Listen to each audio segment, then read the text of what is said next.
સાચી માં.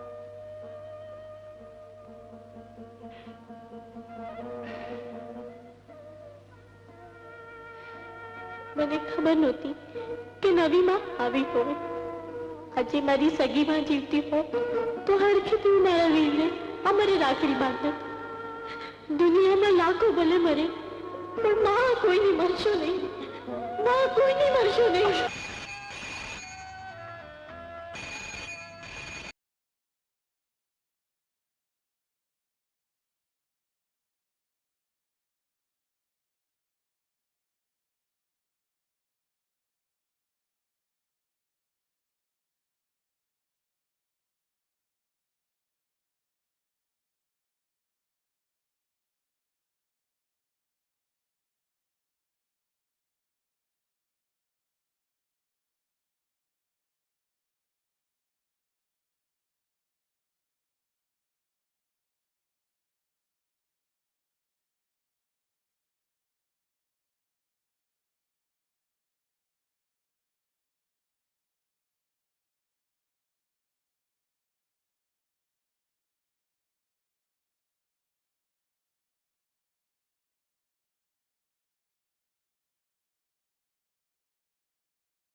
આ મહિનો હું ચલાવી લઉં છું, હું વધુ નહીં ચલાવી લઉં.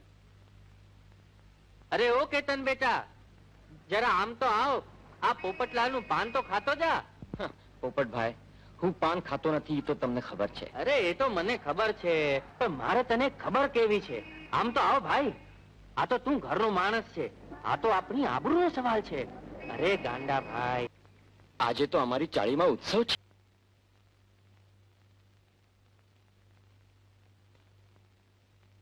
પ્રાર્થના કરવાની કે કોઈ પર સંસારમાં એવો સિતમ કરશો નહીં. મરનારા લાખો મરે પણ માં કોઈની મરશો.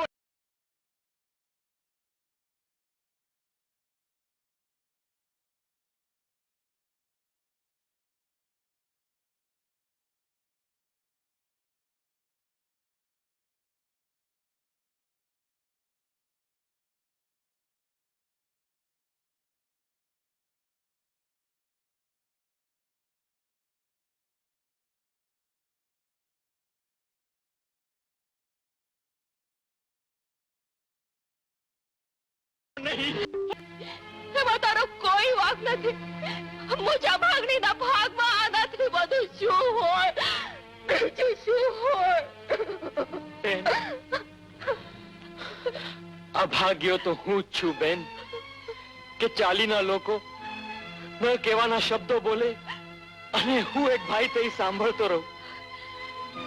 બેન, મને માફ કરી દે બેન, માફ કરી દે. ભાઈ, પણ બેન, હવે અમર બાબુ અહીં આવશે તો ચંદુ કાકાએ ખોલી ખાલી કરવાની ધમકી આપી. નક્કી કરી લીધું છે, પણ અમર પ્લીઝ મને માફ કરી દો. ભલે, જેવી તારી મરજી.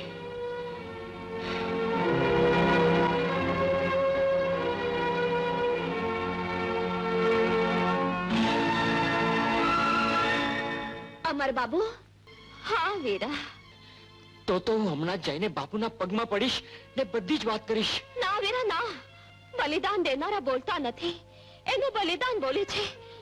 ચાંદની મારી નાની બેન છે, હું એની મોટી બેન છું, ને મોટા હોય તો હંમેશા આપવાનું જ હોય.